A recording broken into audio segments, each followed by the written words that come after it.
Hi everyone, and welcome back to Let's Play Phoenix Wright, Ace Attorney. Last time we left off, we just got done with our investigation, our day 2 investigation. And we had some very disturbing news that we just got uncovered. Cody Hanks, I believe it was 10-year-old boy.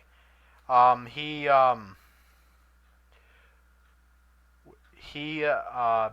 told us a story on what happened, and Detective Gumshoe saw it all. So now he's gonna be a witness on today's stand.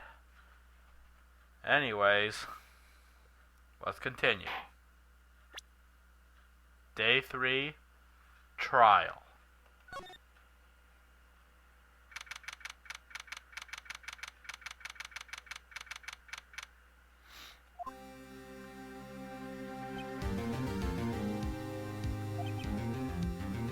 What's wrong, Will? Mr. Wright? Yes? Why do you look so unhappy? Oh, nothing. Really, it's nothing. Right, Mia? Uh-oh. She looks even unhappier. Phoenix! Your client is now practically a dead man walking. Perhaps that's why I feel practically close to him. This is no time for dead people jokes. Please. You know we're going into this trial utterly defenseless. Yet if Mr. Powers is truly innocent, we should be able to find something overlooked in the evidence to prove it. Something overlooked? What could have been overlooked? Which I really hope is something. We have to find something, Phoenix, today. Is that or lose the trial? This isn't going to be easy. When are these trials ever easy, Phoenix? 10 o'clock. Here we go. The court is now in session for the trial of Mr. Will Powers. The prosecution is ready, Your Honor. The defense is ready, Your Honor. Very well. Mr. Edgeworth, your opening statement, please. An unexpected fact has come to the attention of the court. Yesterday, we learned that there were other people present at the studios. Today, I would like to show the evidence proving they had nothing to do with the murder. Very well. You may call your first witness, Mr. Edgeworth. I wonder if the producer is going to come out. The prosecution calls Mr. Mendel to the stand. Or that director. I hate how he speaks. Will the witness state his name and profession?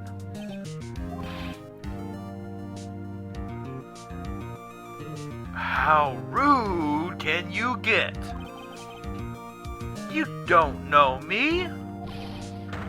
I am the director. I make the Steel Samurai. Noob, Rolf.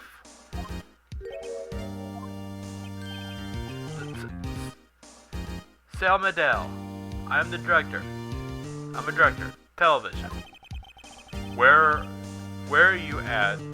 Were you at close to his day of the murderer? Yes, Your Honor. Very well. Please testify to the court about the events of that day. Phoenix, let's start by picking apart this testimony. If Powers is innocent, you know what that means. Someone in the trailer on that day did it. Right. She doesn't waste any time putting on pressure.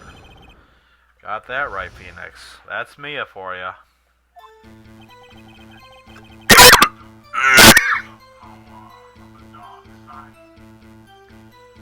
What was that? Sorry, folks.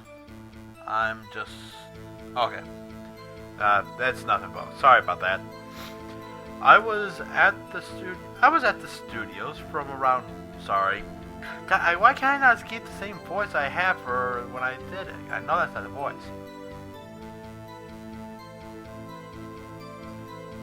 I was at the studios from around 9 in that morning. During the morning, I was doing an action scene run through. It took a lot more time than I thought it would. I heard everyone else ate lunch in the employees area, but I had a meeting in the Studio 2 trailer, so I ended up skipping lunch. We were in the meeting until around 4 o'clock. During the meeting, well, I'm pretty sure no one left their chairs. That was about it.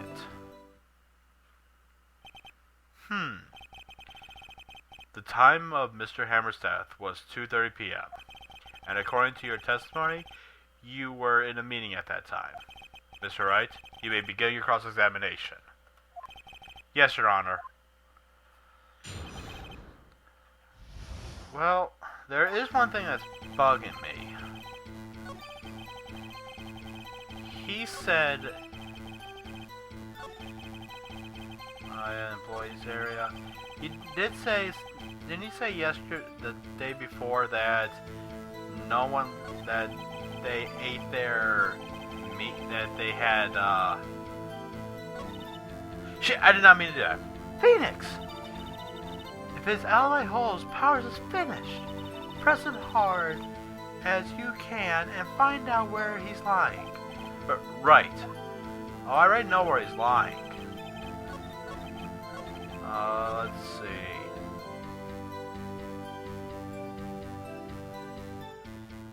Skipping lunch.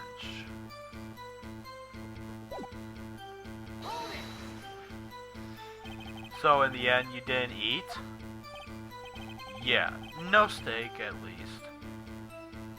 Can you believe it? That must have been tough. Phoenix. Yeah? Doesn't something about that statement seem odd to you?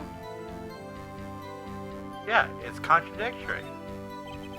Yeah, it does seem odd now that you mention it. Mr. Mendel. But what do you mean? When I went to the trailer, I saw something on the table. There were 2 plates on the table, the same kind of plates there in the employees area. Who ate lunch there? Good call. I was embarrassed, so I didn't mention it. But I did eat, after all. There's the voice. A T-bone steak, you mean? Yeah.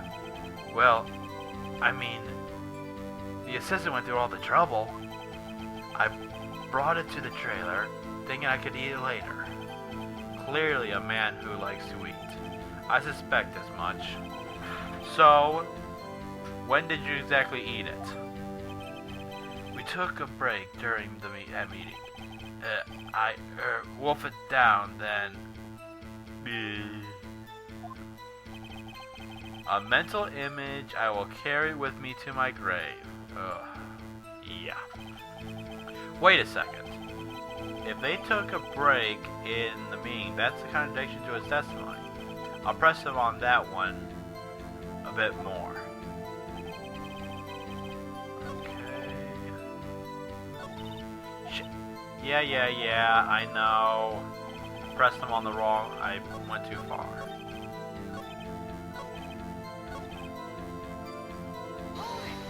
Hold it! I got a problem with this. You didn't take a single break? Well, yeah, not a one. He's sweating.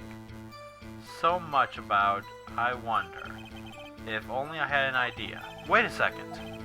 Maybe I do have an idea. Press him harder! Wait a second. Mr. Mendel, you just contradicted yourself. Didn't you just tell the court that you ate a T-bone steak during a break? Ooh, Rolf. Well, Mr. Mendel, what's this all about? Well, yeah, I guess we did take a little break. Phoenix, great job! If you took a break, one of them could have gone to the studio during that time. Your Honor, I call on the witness to testify to the court about this break. Very well. Mr. Mendel, your testimony, please. Uh-oh. Edgeworth is laughing. Oh no, when Edgeworth laughs, all hell breaks loose! Ugh, because you know he always has something up his sleeve. The break. Yeah. FWIW. For what information? Whoa. What? Okay. I've done texting before, ladies and gentlemen, and I have never heard of FWIW. If someone knows, please leave it in the description. I would love to know. We took a break, Rolf, but it was only 15 minutes. 15. That's only 13 in base 12.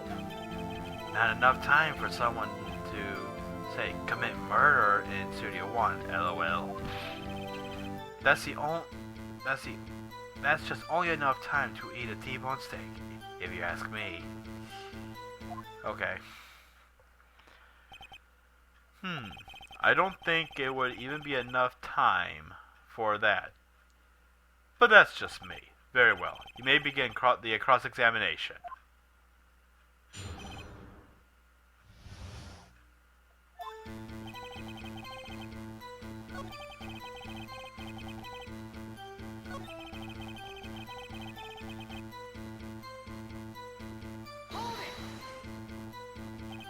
Why is that?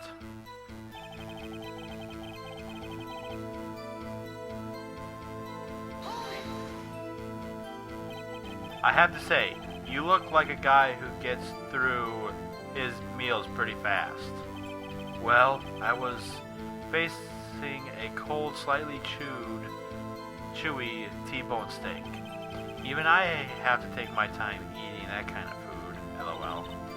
Well, Phoenix, that testimony was too short to wring in any kind of useful information out of it. All you have to do is prove that he was able to go to Studio 1 at the time. Oh, great. Is that all? Now, let me check the evidence real quick. Oh.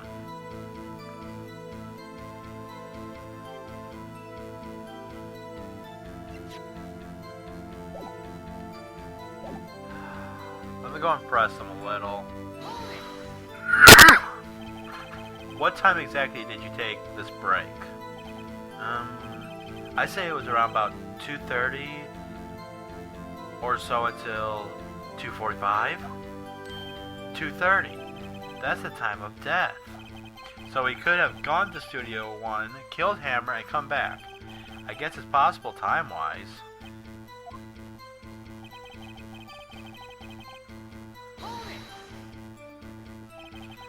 What were you doing for those 15 minutes? Eating my T-bone steak. What else?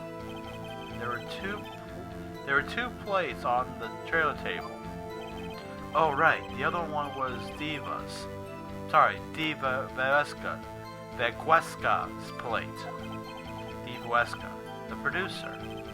To eat a T-bone steak in 15 minutes. That's quite a feat.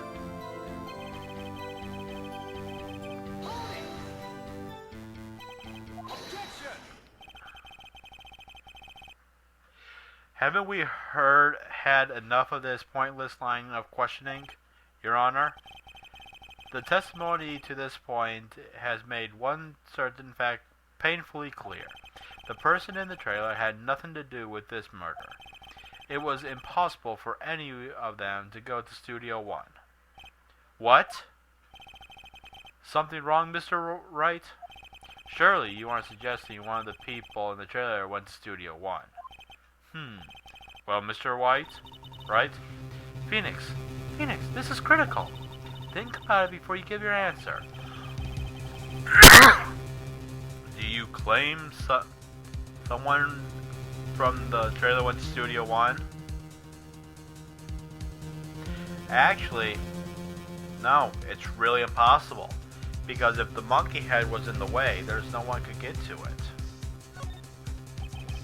I don't want to write off the so many possible subjects, but I can't keep claiming the impossible either. I agree that it was impossible for anyone in the trailer to go to the studio in that time. Haha!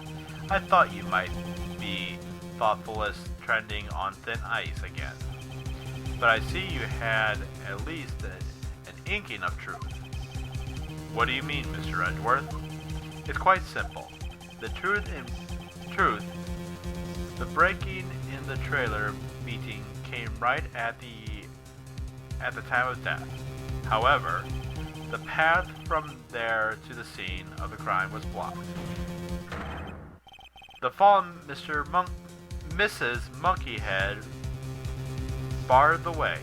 Wasn't it Mr. Monkeyhead? Pretty sure that's what they called it.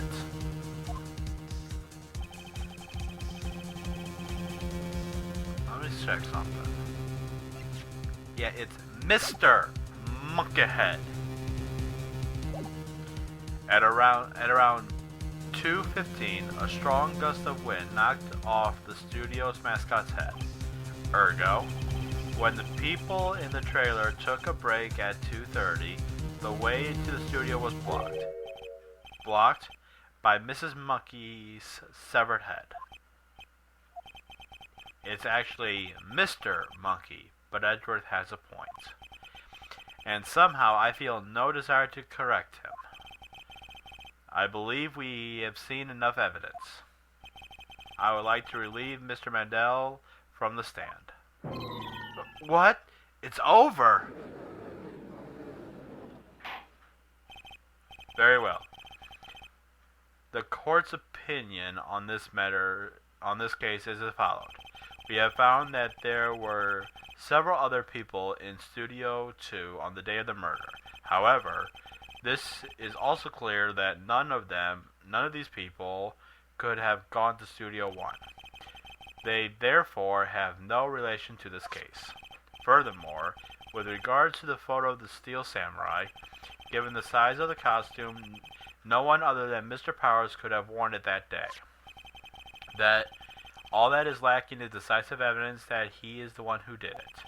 If we had that, I'm afraid I would have to find Mr. Powers guilty.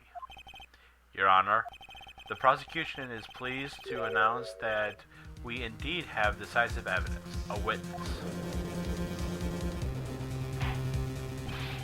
Who is this witness, Mr. Edgeworth?